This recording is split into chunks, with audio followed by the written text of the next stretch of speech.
الحمد لله الحمد لله الحمد لله القوي الرحمن والصلاة والسلام على رسول اليمن والأمان وعلى آله وصحبه الذين هم كملة الإيمان وعلى من تبعهم بإحسان خصوصا على إمامنا الأعظم أبي حنيفة النعمان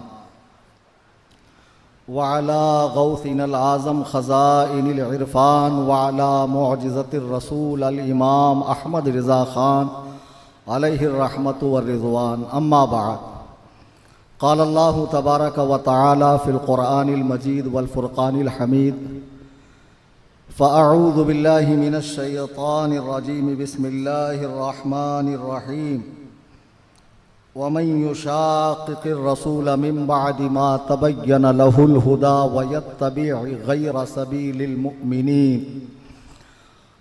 سبيل المؤمنين نوله ما تولى ونصله جهنم وساءت مصيرا. صدق الله العظيم. قال النبي صلى الله عليه وسلم: يكون في آخر الزمان دجالون كذابون يأتونكم من الأحاديث بما لم تسمعوا أنتم ولا آباؤكم فإياكم وإياهم لا يضلونكم ولا يفتنونكم أو كما قال عليه الصلاة والسلام. معزز علماء کرام، حاضرین بزم، آئیے ہم اور آپ انتہائی عقیدت و محبت کے ساتھ اپنی اور ساری کائنات کے مرکز عقیدت جناب احمد مجتبیٰ محمد مصطفیٰ ارواحنا فدا صلی اللہ تبارک و تعالی علیہ وسلم کی بارگاہ میں ہدیہ درود و سلام پیش کریں. اللہم صلی علی.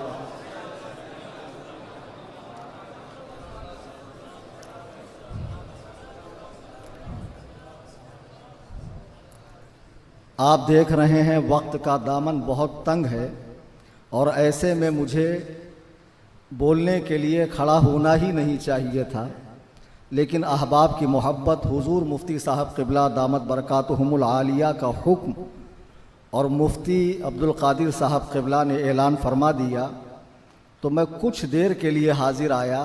جیسا کہ آپ نے اشتہار میں دیکھا کہ آج کا جو ٹائٹل ہے وہ غیر کے مقلدین کے حوالے سے کچھ باتیں کرنی ہیں، تو میں یہ چاہتا ہوں کہ 10 ہی منٹ میں بولوں، لیکن کچھ ایسا بولوں کہ آپ میں جتنے لوگ بیٹھے ہوئے ہیں اتنے ٹرینڈ ہو جائیں کہ آپ بھی کام چلاؤ مناظر ہو جائیں. بہت زیادہ نہیں پکاؤں گا، میں ہلکی آگ میں بھونجوں گا. آج جو میرا موضوع تھا وہ تو تھا بہت لمبا، اس میں اچھے خاصے مناظر آپ بن جاتے، لیکن اب تاخیر ہوتی گئی اور وقت کا دامن بھی تنگ ہے. مفتی صاحب قبلہ کو زیادہ زحمت دینا بھی میں مناسب نہیں سمجھتا. یہ علماء کہ اگر حضرت استاذ ہیں تو میرے مرشد اجازت ہیں، میرے روحانی باپ ہیں، اور جس زمانے میں مدرسے میں پڑھتا تھا تو حضرت میرے بحیثیت ممتحن بھی حضرت تشریف لا چکے ہیں، تو میں بھی حضرت ہی کا شاگرد ہوں. حضرات، چونکہ یہ جلسہ آن لائن چل رہا اور میں نے اعلان کیا تھا کہ میں یہ آستین چڑھا رہا ہوں، مار دھاڑ والا معاملہ نہیں ہے، گرمی بہت زیادہ ہو رہی ہے. میں نے اعلان کیا تھا کہ غیر مقلدین کے حوالے سے میں کچھ عرض کروں گا. آیت کریمہ جو میں نے پڑھی ہے یہ آپ نے بارہا تراویح میں علماء سے اور نمازوں میں بھی آیت کریمہ سنی ہوگی، دوران تلاوت بھی آیت آئی ہے. اللہ پاک ارشاد فرما رہا ہے کہ جو رسول کا حکم آ جانے کے بعد اس کے خلاف کرے اور جو مسلمانوں کی راہ سے جدا راہ چلے تو دنیا میں تو اسے چلنے دیا جائے گا، لیکن جب وہ ہمارے پاس آئے گا تو اس کا بہت برا ٹھکانہ یعنی جہنم کر دیا جائے گا، جہنم اس کا مقدر ہوگا. اس آیت کریمہ میں دور موجودہ میں 2 بھیانک فرقوں کے حوالے سے اشارہ موجود ہے. ایک فرقہ ایسا ہے جن کو تو ہم دیکھ رہے ہیں ماڈرن لوگ، ان سے بھی زیادہ ترقی یافتہ شکل میں پڑوسی ملک میں زیادہ ہے اور انٹرنیٹ پہ ان کی بھرمار ہے، اور ہمارے یہاں خال خال پائے جاتے ہیں، تھوڑے بہت پائے جاتے ہیں. اس میں جو فرمایا اللہ نے، جو رسول کا حکم آ جانے کے بعد اس کے خلاف کرے اس کا ٹھکانہ جہنم ہے۔ ایک فرقہ ایسا ہے جو حضور علیہ الصلاۃ والسلام سے براہ راست الجھتا ہے، اور جتنے بھی پیدا ہو رہے ہیں نئے نئے، ان کے عقائد و نظریات، ان کے خیالات قرآن و سنت سے ٹکراتے ہیں، لیکن مزے کی بات یہ ہے کہ نام اور لیبل اتنا اچھا لگاتے ہیں کہ عام لوگ اس نام اور لیبل سے دھوکہ کھاتے ہیں۔ اللہ تبارک و تعالیٰ نے جو قرآن نازل فرمایا ہے، اس کے شارع اور حکم اور رہتی دنیا تک کے لیے حضور علیہ الصلاۃ والسلام کا حکم نافذ ہے۔ لیکن ایک فرقہ کہتا ہے نبی نے خدا سے قرآن لیا، ہم کو دیا، جو نبی کا کام تھا وہ ہو گیا۔ معاذ اللہ، نبی کی حیثیت ایک ڈاکیے جیسی ہے۔ جیسے ڈاکیے کا کام چٹھی پہنچانا ہے، اس کے بعد چٹھی کے ساتھ کیا سلوک کرنا ہے کیا نہیں یہ ہم دیکھ لیں گے۔ نبی نے اپنا کام کر دیا، چٹھی پہنچا دی، یعنی نبی نے قرآن دے دیا، اب اس قرآن کے ساتھ کیا کھلواڑ کرنا ہے، دین کا کیا تماشا بنانا ہے، آیات کی، اللہ تبارک و تعالیٰ کے احکام کی کیسے دھجیاں اڑانی ہے، ہم جیسے لوگ یہ دیکھ لیں گے۔ نبی کی ہمیں ضرورت نہیں ہے۔ اگر ہم نبی کا بھی اتباع کر لیں، نبی کی بات بھی مان لیں جو احادیث کی شکل میں ہے، تو یہ شرک فی الالوہیت ہو جائے گا۔ نبی کو خدا کے ساتھ شریک کرنا ہے، اس لیے ہم احادیث کو نہیں مانتے۔ تو جنہوں نے احادیث کا انکار کیا، ہم نے انہیں منکرین حدیث کہا، لیکن ان لوگوں نے اپنا نام نکالا اہل قرآن۔ مفتی صاحب نے بڑے مزے کی بات فرمائی، حدیث میں ہے استنجا سکھاؤ 3 ڈھیلوں سے، لیکن ایک عقل کا اندھا شکل کا گندا اس سے سمجھ رہا تھا کہ 3 رکعت وتر پڑھنا چاہیے۔ وہ تھوڑا کچا غیر مقلد ہوگا، ورنہ ایک ہی رکعت پڑھتے ہیں لوگ۔ جب تراویح ہاف کر دیا تو 3 وتر کیسے پڑھیں گے؟ تو بہرحال انہوں نے اپنا نام رکھا اہل قرآن، اور کہتے ہیں صاحب جب آپ ان سے پوچھو تو کہیں گے جب سے قرآن ہے تب سے اہل قرآن۔ اگر تم اہل قرآن کو جھٹلا رہے ہو تو پہلے قرآن کو جھٹلانا پڑے گا، تبھی ہم کو جھٹلا سکو گے۔ اگر قرآن سچا تو اہل قرآن سچے۔ اور دیکھو ہمارا نام تو حدیث میں آیا ہے، بخاری کی حدیث ہے، اللہ کے نبی فرماتے ان اللہ تعالی وتر یحب الوتر یا اہل القرآن اوتروا، اے اہل قرآن اٹھو اور وتر پڑھو۔ حدیث کو حجت مانتے نہیں ہے، لیکن نام حدیث سے لیں گے، نہیں سمجھے؟ حدیث حجت نہیں ہے لیکن نام حدیث سے لیں گے۔ تو کہا دیکھو ہمارا نام یہاں سے آیا ہے۔ تو انہوں نے نبی معصوم کی اتباع کرنا چھوڑ دیا کہ ہم کو نبی کے احادیث کے ذخیرے کی کوئی ضرورت نہیں ہے۔ نبی کا کام قرآن پہنچانا تھا، ہم کو مل گیا، اب ہم خود سے قرآن پڑھیں گے، سمجھیں گے، محقق لوگ ہیں، ہمیں نبی کی حاجت نہیں ہے۔ نبی کی احادیث جمع کرنے والے محدثین سے یہ الجھ رہے ہیں، یہ فارسیوں کا دین ہے، نماز کوئی عربی لفظ نہیں ہے، یہ فارسی لفظ ہے، یہ نماز کے منکر بھی نام رکھا۔ ارے گدھہ الذی، نام تو ایسا رکھ جس میں صرف تو ہو، دوسرا شامل نہ ہو۔ امت میں ایسا کون سا شخص ہے جو قرآن کو حجت نہیں مانتا؟ کوئی ہے ایسا؟ سبھی قرآن کو حجت مانتے ہیں۔ نام میں امتیاز ہونا چاہیے، نام میں ایک انفرادیت ہونی چاہیے۔ پھر دوسرے آئے اہل حدیث نہیں، ہم رسول اللہ صلی اللہ علیہ وسلم کو تو مانتے ہیں، لیکن مجتہدین کو اور فقہا کو نہیں مانتے، مجتہدین اور فقہا کو نہیں مانتے۔ اچھا یہ مجتہدین کی میں تھوڑی سی تشریح کر دوں، یعنی وہ حضرات جنہوں نے دین میں استنباط سے کام لیا۔ استنباط یعنی کیا؟ دیکھو زمین کی تہوں میں بہت سارے خزانے چھپے ہوئے ہیں، لیکن جیسی جیسی ضرورت پڑتی ہے پانی وغیرہ نکالا جاتا ہے۔ اب کسی مستری نے اوزار کی مدد سے پانی نکالا تو کوئی عقل کا اندھا یہ نہیں کہے گا کہ پانی کو اسی نے پیدا کیا ہے، نہیں، اس نے اوزار کی مدد سے، ہتھیار کی مدد سے پانی تک رسائی حاصل کی ہے۔ پانی خدا کا ہے، اس نے وہاں تک پہنچ حاصل کی ہے۔ بس یہی حال فقہا اور مجتہدین کا، وہ فرماتے ہیں القیاس مظہر لا مثبت، ہم قیاس کے ذریعے مسئلہ ظاہر کرتے ہیں، اپنی طرف سے گڑھ کے قرآن حدیث کے ذمے نہیں لگاتے ہیں۔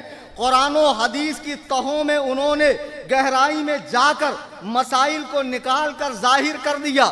ایک فرقہ جس نے رسول اللہ علیہ السلام کی باتوں کو حجت نہیں مانا، دوسرا مجتہدین سے الجھنے لگا کہ مجتہدین کی کوئی ضرورت نہیں ہے، اللہ نے دو ہاتھ دیے ہیں اور دو ہی چیزیں ہیں، قرآن حدیث، دو آنکھیں ہیں، ایک سے قرآن دیکھو ایک سے حدیث، دو پیر ہیں، ایک سے قرآن کی طرف چلو ایک سے حدیث کی طرف، دو کان ہیں، ایک سے قرآن سنو ایک سے حدیث۔ ان سے پوچھو زبان تو ایک ہی ہے، اس کا کیا کریں؟ اماموں پہ بھونکیں اور یہ بھی بتا دینا کہ کھانے والا قرآن کے لیے ہے تو پاخانے والا بخاری کے لیے ہے، ذرا حدیث دکھا دینا۔ ہر بات میں حدیث حدیث چلانے والوں سے کچھ سوال کیا کرو۔ اب یہ نااہل پیدا ہوگا، انہوں نے اپنا نام رکھا اہل حدیث۔ دیکھو، قرآن حدیث میں کسی نام کا ہونا ضروری نہیں ہے کہ وہ اس جماعت کا نام ہو۔ اب قرآن میں مسلم نام ہے، آج کے پرویزی، مسعودی، غامدی، ڈاکٹر اسرار والے، شیخ محمد والے، چکڑالوی، نیچری بھی اپنے آپ کو مسلم کہتے ہیں، لیکن خدا کی قسم قرآن کے مسلم کا اطلاق ان پر نہیں ہوگا۔ قرآن میں لفظ شیعہ بھی ہے، لیکن اس سے مراد رافضہ کا گروہ نہیں ہے۔ قرآن میں ربوہ کا لفظ بھی آیا ہے جو پڑوسی ملک میں قادیانیوں کا شہر ہے، لیکن یہ اس کے لیے نہیں آیا ہے، یہ جناب عیسیٰ کے مقام کے لیے آیا ہے۔ تو قرآن حدیث میں کسی چیز کا آنا کسی فرقے کا نام نہیں بنے گا۔ ان کے یہاں تو پورے لوگ ہی اہل حدیث ہو گئے، ایک دن کا بچہ بھی اہل حدیث، 5 سال کا بچہ بھی اہل حدیث، عورت بھی اہل حدیث، مرد بھی اہل حدیث، جاہل بھی اہل حدیث، عالم بھی اہل حدیث۔ میری سمجھ میں نہیں آتا آپ مطلق اہل حدیث کیسے بنے؟ کبھی ان سے آپ الجھیے تو یہ جھاپک جھوا ڈالا 3 میل کا یہود چھاپ لے کر جو ہلا ہلا کر بولیں گا یہ ضعیف ہے، ضعیف، بہت زیادہ گاڑھا واد عین قاف ہا نکالتے ہیں۔ کوئی حدیث دکھاؤ کہیں گا یہ غریب ہے، یہ متروک ہے، یہ مقطوع ہے۔ ان سے کہنا ابے بے وقوف، جب حدیث کی اتنی ساری قسمیں ہیں تو تم مطلق اہل حدیث کیسے بن گئے؟ اہل حدیث کی بھی قسمیں ہونی چاہیے نا، صحیح اہل حدیث، حسن اہل حدیث، مرفوع اہل حدیث، مقطوع اہل حدیث، غریب اہل حدیث۔ حدیث کی قسمیں ہیں اور اہل حدیث کی قسمیں نہیں ہیں۔ بہرحال یہ فرقہ اٹھا، انہوں نے مجتہدین سے ٹکر لے لی اور کہا سنو، یہ مجتہدین جو مسائل بیان کرتے ہیں یہ اپنی طرف سے بیان کرتے ہیں، اس کو ماننے کی ضرورت نہیں ہے۔ ہر شخص دین میں تحقیق کرے، اللہ نے قرآن کو آسان بنایا ہے، ہر شخص پڑھے، اپنا بیڑا غرق کرے۔ ایک جگہ میں وضو کر رہا تھا، ایک پروفیسر صاحب چند لونڈوں کو لے کر تنگ چست لباس کے اندر، جس میں وہ سما بھی نہیں رہے تھے، کالج کے لونڈوں کو لے کر بیٹھے تھے، وہ بھی رومن قرآن، سبحان اللہ۔ کہ اللہ نے قرآن آسان کیا، وَلَقَدْ يَسَّرْنَا الْقُرْآنَ، مشکل بنایا۔ تو میرے جی میں آیا کہ آج ان کی خیریت ناپ لوں۔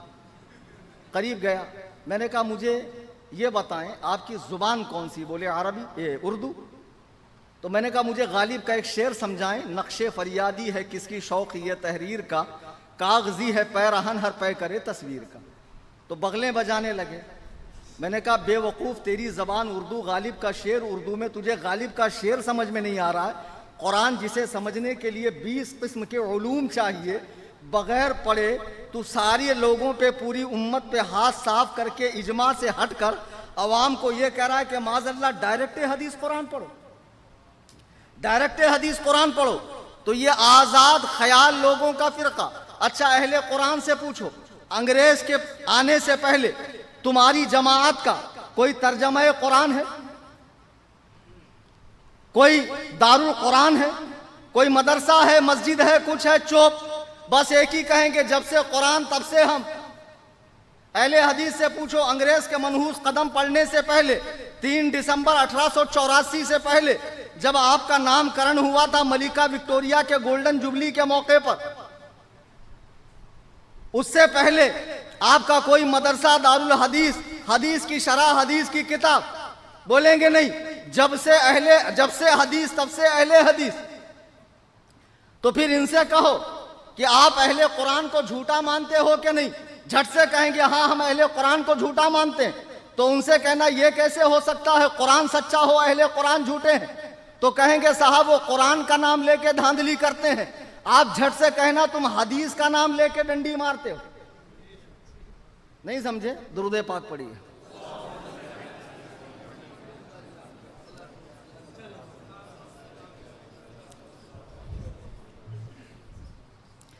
یہ دو جماعتیں بمبئی میں بہت تیزی کے ساتھ پھیل رہے ہیں، وجہ یہ ہے کہ لوگ مسجد میں آ کر دو زانو بیٹھ کر علماء کا بیان سننا نفس موٹا ہو گیا ہے۔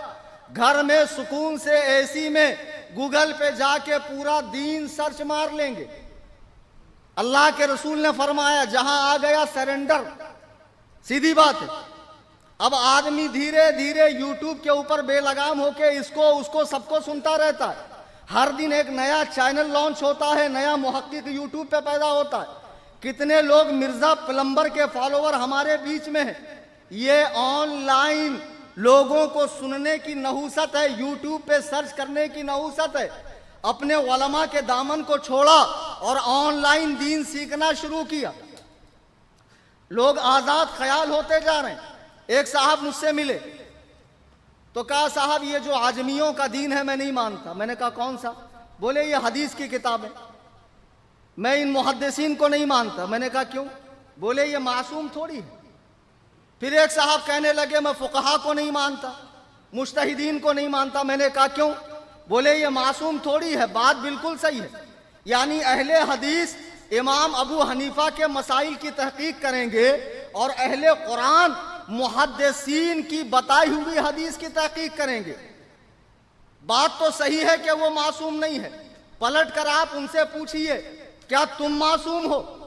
اگر وہ معصوم نہیں ہے تو تم معصوم ہو۔ خدا کی قسم یہاں مقابلہ معصوم غیر معصوم کا نہیں ہے، مقابلہ اہل اور نا اہل کا ہے۔ بالاجماع محدثین علم حدیث کے اہل ہیں اور بالاجماع فقہائے کرام مسائل فقہ کے اہل ہیں، اور تم بالاجماع نا اہل ہو۔ نا اہل کسی اہل کے مسئلے میں کسی اہل کے مسئلے میں رائے دینے کے لائق نہیں ہے۔ اللہ کے نبی علیہ السلام سے ایک صحابی نے پوچھا یا رسول اللہ قیامت کب آئیں گی؟ حضور نے فرمایا جب امانتوں کو ضائع کر دیا جائے۔ وہ صحابی نے پوچھا یا رسول اللہ امانتوں کے ضائع کرنے کا مطلب کیا ہے؟ بخاری کی حدیث ہے، سنو۔ حضور فرماتے ہیں اذا اسند الامر الى غیر اہلہ فانتظر الساعہ، جب نا اہل کے ذمہ کوئی کام لگا دیا جائے جو اس کے بس کا نہیں ہے، وہ کام وہ کرنے کی کوشش کرے تو قیامت کا انتظار کرو۔ اللہ کے رسول جب بیعت لیتے تو ساتھ میں یہ وعدہ لیتے کہ تم اہل لوگوں سے نہیں الجھو گے، یعنی جو تمہارا کام نہیں ہے وہ مت کرو۔ دیکھو اللہ نے رسول کے ذریعے اپنے قرآن کو سمجھا دیا اور رسول کی باتوں کو فقہا کے ذریعے سمجھا دیا۔ اب ہم جیسے ضعیف و ناتواں لوگوں کے ذمہ دین کی تحقیق کرنا نہیں ہے۔ روٹیاں پکی ہوئی ہے، شرافت سے کھانا شروع کرو۔ تحقیق کرنے بیٹھو گے تو اب چونکہ گھر میں 4 لوگ ہیں، سب کا مزاج الگ الگ ہو جائیں گے، سب کی تحقیق ادھر ادھر بھاگیں گے۔ اور ویسے بھی کہتے ہیں 4 اماموں نے دین کے ٹکڑے کر دیے، اہل حدیث بنو۔ 150 سال ہو گیا پیدا ہو کے، 142 سال، ابھی تک 25 فرقوں میں بڑھ گئے۔ غزنوی اہل حدیث، صنائی اہل حدیث، جماعت اہل حدیث، جمعیت اہل حدیث، غربا اہل حدیث، مسکین اہل حدیث، فلاں اہل حدیث، فلاں اہل حدیث، اتنے ٹکڑوں میں بڑھ گئے، کوئی کسی کی سنتا ہی نہیں ہے، چونکہ وہاں سبھی ایک نمبر کے بقرات ہیں۔ تو یہ جو اماموں سے الجھنے والے پیدا ہو گئے، ان کی حقیقت تو خوب پہچانو۔ باتیں بڑی چکنی چپڑی میٹھی ایسی کہ ماشاءاللہ بہت بڑے خناس لوگ ہیں، ایک نمبر کے۔ مسجد میں آئیں گے دیکھیں گے ایک شخص پابندی سے نماز پڑھ رہا ہے، تو کسی جواری کو، شرابی کو، کبابی کو نہیں لائیں گے کہ نماز پڑھ، لیکن جو اچھا خاصا نمازی ہے اس کے سر پہ ہاتھ پھیریں گے، پیٹھ پہ ہاتھ پھیریں گے. بازو میں دار ارقم ہے، تشریف لائیے. بازو میں دار التوحید ہے، تشریف لائیے. وہاں لے کر جائیں گے جہاں شیخ الحدیث صاحب کو بیٹھنا چاہیے بہت بڑی گدی پہ، وہاں اس مجہول مطلق کو بٹھا دیں گے. یہ بھی خوش کہ مفتی عبد القادر تو سیدھے منہ بات نہیں کرتے، اور ان کو دیکھو ماشاءاللہ مجھ کو اتنی بڑی مسند پہ بٹھا دی. اور پھر پوچھیں گے بھائی چھوٹا سا سوال یہ تھا کہ ہم نے آپ کو ایسے نماز پڑھتے دیکھا، تو پوچھنا یہ تھا کہ آپ ایسی نماز کیوں پڑھتے ہیں؟ تو انہوں نے بتایا کہ بھائی میں مفتی صاحب کو، بڑے والے مفتی صاحب، مفتی اعظم مہاراشٹرا کو دیکھتا ہوں ایسے نماز پڑھتے ہیں تو میں بھی ایسا پڑھتا ہوں. تو فوراً کہیں گے ارے آپ نے مفتی صاحب کا کلمہ پڑھا ہے کہ رسول اللہ کا کلمہ پڑھا ہے؟ اب ظاہر سی بات ہے کہ ایک عام آدمی کیا کہے گا، میں نے رسول اللہ کا کلمہ پڑھا. تو بولیں گے رکو میرے بھائی، یہ دیکھو رسول اللہ کی کتاب ہے بخاری، دیکھو اس میں لکھا ہے رفع یدین کرنا، آمین چلانا، ٹانگیں اتنی چوڑی کرو کہ قربانی کا دمبا نکل جائے. سب حدیث 16 آنے صحیح حدیث، ماشاءاللہ ماشاءاللہ. اب اس کو بھی اتنا اچھا لگتا ہے کہ یار گھر میں جاتا ہوں، اماں میرے سے 1 درجن کیلے منگانے کے بعد گنتی برابر لایا کہ نہیں، اور یہ مجھ پہ اتنا بھروسہ کر دیا، ڈائریکٹ بخاری میرے سامنے رکھ دی. بتاؤ ماشاءاللہ. ارے بھائی اس کا ایپ بھی آتا ہے، ایپ لو موبائل میں ایپ لو، حدیث نمبر. یہ مولانا لوگوں کو حدیث نمبر یاد نہیں رہتا، یہ تو شریعت کا باہر کا مسئلہ بتاتے ہیں، باہر شریعت معاذ اللہ. ہم تو حدیث کے اندر کا مسئلہ بتاتے ہیں. اب یہ بھی خوش ماشاءاللہ کہ ہم کو تو ڈائریکٹ حدیث مل گیا، رفع یدین کا، آمین چلانے کا، ٹانگیں چوڑی کرنے کا. ایک صف میں 25 لوگ آ رہے تھے، اب ماحول ایسا ہو گیا کہ 10 آ گئے تو 11ویں کی گنجائش نہیں. خوب ٹرا رہے ہیں مسجد کے اندر، خوب ٹرا رہے ہیں، خوب پھول رہے ہیں. ماشاءاللہ ماشاءاللہ. اب بڑے اس سے پوچھیں گے آپ حنفی ہیں یا محمدی ہیں؟ ہاں مطلب حنفی محمدی کا اپوزٹ ہوتا ہے. آپ سے کوئی پوچھے کل منگل ہے کہ رمضان ہے، ابے تم کو سینڈی لگا رہا ہے. نہیں سمجھے؟ دن کے مقابلے میں دن آتا ہے کہ مہینہ آتا ہے؟ دن آتا ہے نا. تو یہ سوال کیسا ہے بے گدہ الذی خردماغ بیدال کے بودا مخبص الناس مصفی نا تحقیق خارج البشر والآدمیہ والانسانیہ والحیوانی. سانس ٹوٹ گئی میری. بتاؤ آپ حنفی ہیں یا محمدی ہیں؟ حنفی کو محمدی سے لڑا رہا ہے. آپ مہاراشٹرین ہیں کہ ہندوستانی ہے؟ ابے جو مہاراشٹرین ہے وہ لازماً ہندوستانی. سوال تو ملک کے مقابلے میں ملک آئے گا نا، صوبے کے مقابلے میں صوبہ آئے گا، دن کے اپوزٹ میں دن آئے گا، مہینے کے اپوزٹ میں مہینہ آئے گا. یہ تو صحیح ہے کہ یہ حدیث بخاری کی ہے کہ مسلم کی ہے، لیکن کوئی سوال کرے یہ حدیث بخاری کی ہے کہ رسول اللہ کی ہے. پوچھنا ہے تو یہ پوچھو تم محمدی ہو کہ عیسائی ہو، محمدی ہو کہ موسوی ہو، محمدی ہو کہ فلانے نبی کے ماننے والے ہو. تم نے حنفی کو محمدی سے لڑایا کیسے؟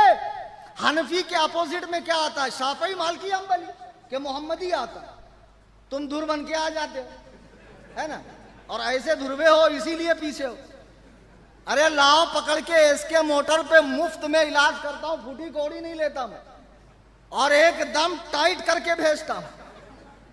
سچی مچی بول رہا ہوں، مسجد میں کھڑا ہوں، دیکھو مفتی صاحب ہے، بہت ڈرتا ہوں میں مفتی صاحب سے. ہمارے یہاں نہیں چلتا، سیدھا کان ایڈ دیں گے. حق ہے، روحانی باپ بھی ہے، استاذ بھی ہے، مرشد اجازت بھی ہے.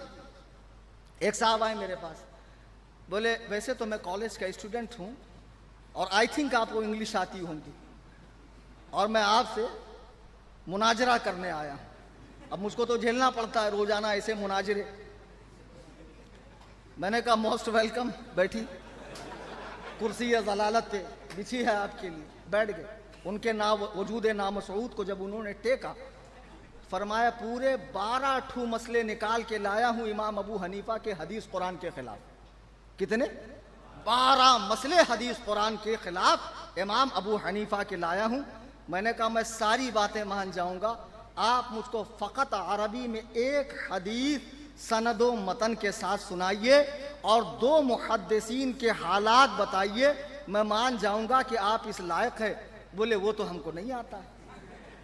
بتاؤ بغیر زیر زبر کی عربی ان کے سامنے رکھ جائے تو ان کو دن میں تارے نظر آتا. کیا لکھا ہے یہ؟ عمر کے بعد واو کیوں ہے؟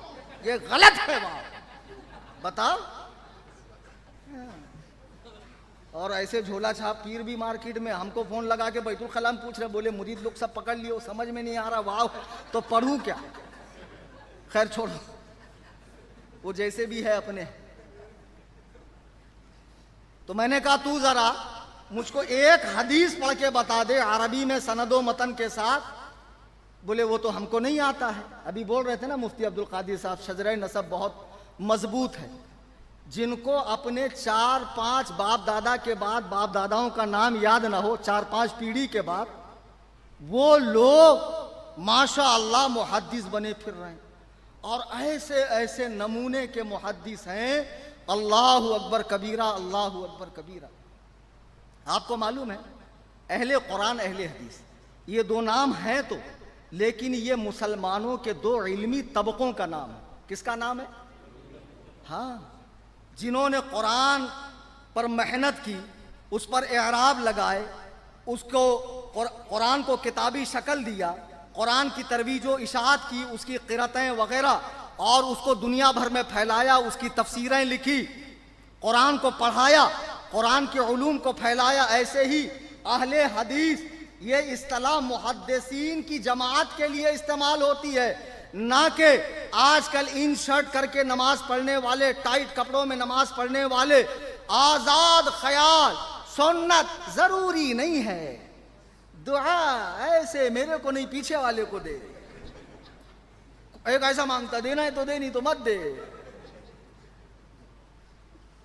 ایک مولانا صاحب کی ہماری بھیٹ ہو گئی، بہت بڑا داڑھا رکھے تھے، ہم سمجھ گئے کہ وہی والے ہیں سعودیہ والے، ہم نے سعودی میں نہیں دیکھا۔ وہ داڑھا ہلا ہلا کے، منہ اتنا سا رہتا اور اوپر سے یہ شامی کباب۔ مل گئے، میں نے کہا یار آپ کے لوگ سنت نہیں پڑھتے ہیں، بھاگ جاتے ہیں، دعا نہیں مانگتے، نوافل کا اہتمام نہیں کرتے، دعا کا اہتمام نہیں کرتے۔ بولے مولانا سنت ہی تو ہے۔ تو میں نے کہا آپ جامع تعریف کر دیجئے فرض اور سنت کی۔ بولے فرض وہ جس کا کرنا ایک دم ضروری ہے، سنت جس کو کبھی کبھی چھوڑ دینا چاہیے تاکہ معلوم پڑے یہ سنت ہے۔ تو میں نے کہا ماشاءاللہ آپ کے چہرے پر جو یہ ڈاڑھا مبارک ہے، جسے رکھنے کے بعد آپ بھول گئے، اور مجھے فکر ہو رہی کہ استنجا کے وقت ایک ہاتھ میں ناڑا ایک میں لوٹا، تو یہ داڑھا کیا کرتا ہوں؟ فکر چنتا ہونی چاہیے نا۔ بولوں 5 منٹ؟ اچھا تم نہیں بولو گے تو کیا میں نہیں بولوں گا؟ عجیب لوگ ہیں۔ تو میں نے کہا یہ جو آپ کے چہرے پہ ڈاڑھا ہے یہ سنت ہے کہ فرض ہے؟ بولے ہے تو سنت۔ تو میں نے کہا پھر آپ تو رکھنے کے بعد بھول گئے اور ایسا سمجھ لیا آپ نے کہ فرض اعظم ہے، کبھی کبھی کٹا دیا کرو تاکہ آپ کے مقلدوں کو پتا چلے کہ یہ سنت ہے، فرض نہیں ہے۔ میں نے کہا شادی ہوئی؟ بولے الحمدللہ 25 سال ہو گئے، 4 عدد بچے بھی ہیں۔ تو میں نے کہا ایک ہی بیوی؟ بولے ایک ہی ہے۔ تو میں نے کہا آپ نے نکاح کو فرض سمجھ لیا، جبکہ نکاح ہے النکاح من سنتی، نکاح میری سنت ہے۔ آپ نے بیوی کو 25 سال سے رکھا ہوا فرض سمجھ کے نہیں سمجھے۔ بہت چتر لوگ ہیں، بہت زیادہ ہوشیار ہیں، جہاں ان کے خبیث نفس کا فائدہ ہو وہاں تو قربانی بھی 4 دن۔ ابھی دیکھو ہے نا، تراوی ہاف، ایک دم کم، کیونکہ پڑھنا پڑتا ہے، نفس کو تکلیف دینی پڑتی، وہ ان سے ہوتا نہیں ہے۔ قربانی 4 دن، ہاں، اور اس میں بھی اتنا بمپر ڈسکاؤنٹ اور ایسا زبردست ڈسکاؤنٹ۔ ہم تو سمجھ رہے ہیں کہ ہم تو یہ پڑھ رہے ہیں کہ بڑے میں 7 اور بکرا بھیڑ دمبا ایک کی طرف سے ایک، انہوں نے پورے گھر کی طرف سے مرغی بھی اگر قربان کر دی گئی تو قربانی ہو گئی، یہ بھی غنیمت تھا۔ اگر پورے گھر کی طرف سے انڈا بھی پھوڑا گیا تو قربانی ہو گئی۔ اب ان سے پوچھو ٹھیک ہے بھائی، بکرے کا منہ قبلے کی طرف کرتے، انڈے کا منہ کہاں کرنا؟ بکرا ذبح کرنے کی دعا ہے نا، انڈے کی دعا کون سی ہے؟ ایک بڈھا میرے گاؤں میں بولا میرے کو معلوم ہے حضرت کون سی دعا ہے۔ میں بولا کون سی دعا ہے جی چچا؟ میں مہاراشٹر کا ہوں، بیڑ ضلع کا۔ بولے ہے نا دعا، گول گول انڈا، نہ جانو مادہ نہ جانو نر، بسم اللہ اللہ۔ اہل حدیثوں نے انڈے کی قربانی جائز کی تو دیہاتیوں نے دعا نکال دی۔ آسانی آسانی، اتنی 4 دن کی قربانی، بتاؤ اچھا ایک بات سنو، آن لائن سن رہے ہیں، میں حضور محمود العلماء مفتی اعظم مہاراشٹرا کی موجودگی میں خانہ خدا میں، یہ مفتی عبد القادر بہت قابل آدمی ہے ماشاءاللہ، تقریر سن کر میں نے اندازہ لگایا یار بہت جہاں دیدہ آدمی ہوں میں، مردم شناس ہوں، دیکھ کے پورے چاول نہیں دیکھے جاتے، 2 چاول سے سمجھ میں آتا دیکھ پکی کہ نہیں پکی، بہت آگے جائیں گے ماشاءاللہ۔ یہ مفتی عبید صاحب، یہ مفتی وسیم یار علوی صاحب، پورا مفتیوں کا قافلہ بیٹھا۔ میں خانہ خدا میں تمام غیر مقلدین کو، دیکھو 90 foot Kurla west Mumbai near Saki Naka metro station S K motors, daily 8 PM to 10 PM میں بیٹھتا ہوں، کتنا بھی بڑا، بڑے سے بڑا، سڑے سے سڑا غیر مقلد ہو آ سکتا ہے، ڈیبیٹ کر سکتا ہے، بالکل کچھ بھی آپ کو پرمیشن وغیرہ لینے کی ضرورت نہیں ہے۔ یہ غیر مقلدوں کا پورا دین ہی ضعیف ہے، آپ ان سے ایک صحیح صریح مرفوع غیر معارض حدیث رفع یدین کی منگاؤ، جس سے رفع یدین کا دوام ثابت ہوتا ہو۔ ایک غیر مقلد کہنے لگا مولانا رسول اللہ نے کیا تو ہے نا، میں نے کہا کیا تو ہے نا کا جواب چھوڑا تو ہے نا، میرے پاس رسول اللہ کے رفع یدین چھوڑنے کی حدیث موجود ہے جس میں حضور نے امر کیا ہو، حکم دیا ہو رفع یدین کرو۔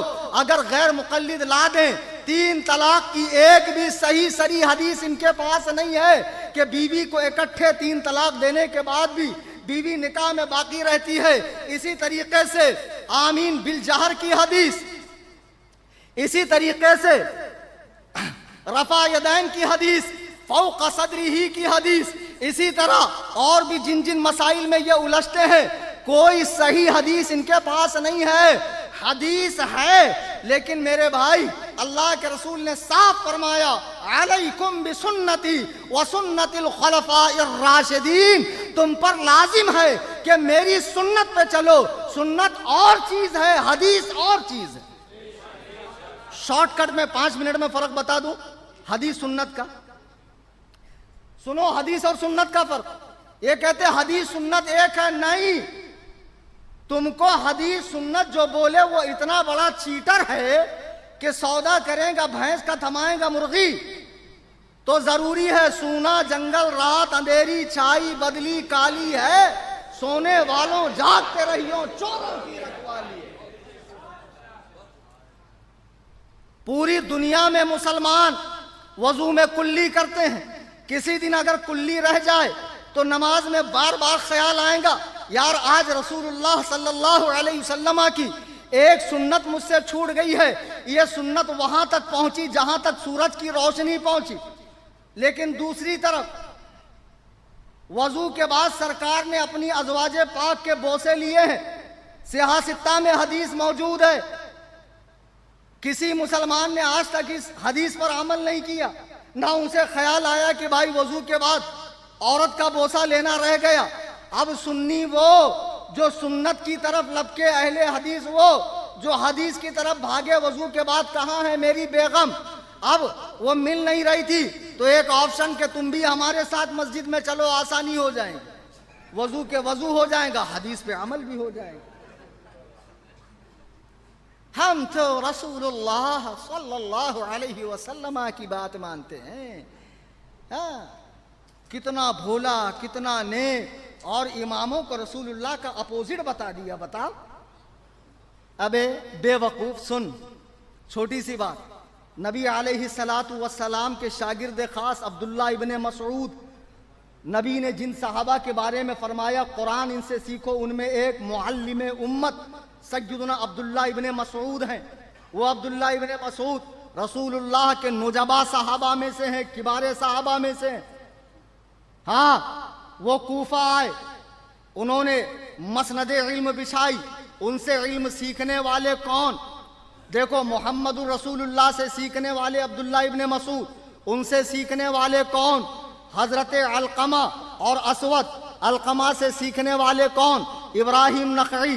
ابراہیم نخعی ان کے گدی پہ بیٹھے، جب وہ چلے گئے تو پھر ان کی گدی پہ بیٹھے حضرت حماد، جب وہ چلے گئے تو ان کی گدی پہ بیٹھے سیدنا امام الائمہ کاشف الغمہ سراج الامہ سیدنا امام اعظم ابو حنیفہ نعمان ابن ثابت ابن زوتا ابن ماہ کوفی رضی اللہ تعالیٰ عنہ، وہ امام کہ جس کے سلسلہ نسب میں 8 بادشاہ اور 16 انبیاء گزرے ہیں، وہ امام اعظم ابو حنیفہ اس مسند پر بیٹھے حدیث پڑھانے کے لیے۔ اچھا، انہوں نے جو شاگردوں کو پڑھایا، جیسے یہ بار بار کہہ رہے تھے، میں وہی بول رہا ہوں جو ان سے سیکھا، تو امام اعظم کے اقوال کو، ان کے مسائل کو، ان کی فقہ محمد بن حسن الشیبانی ہے۔ حنفیوں، اپنی قسمت پہ ناز کرو کہ تم جس فقہ کے ماننے والے ہو اس کا آغاز بھی محمد ہے، اس کا اختتام بھی محمد ہے۔ محمد الرسول اللہ سے چلی اور محمد بن حسن الشیبانی پہ ختم ہو گئے۔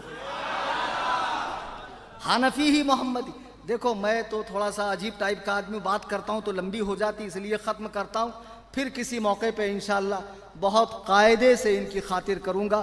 دوران تقریر کوئی بات ایسی نکل گئی ہو جو خلاف شرع ہو، اللہ و رسول کی ناراضگی کا سبب بنتی ہو، میں علماء کی موجودگی میں توبہ کرتا ہوں۔ استغفر اللہ ربی من کل ذنب واتوب الیہ، لا الہ الا اللہ محمد رسول اللہ صلی اللہ علیہ وسلم۔ جی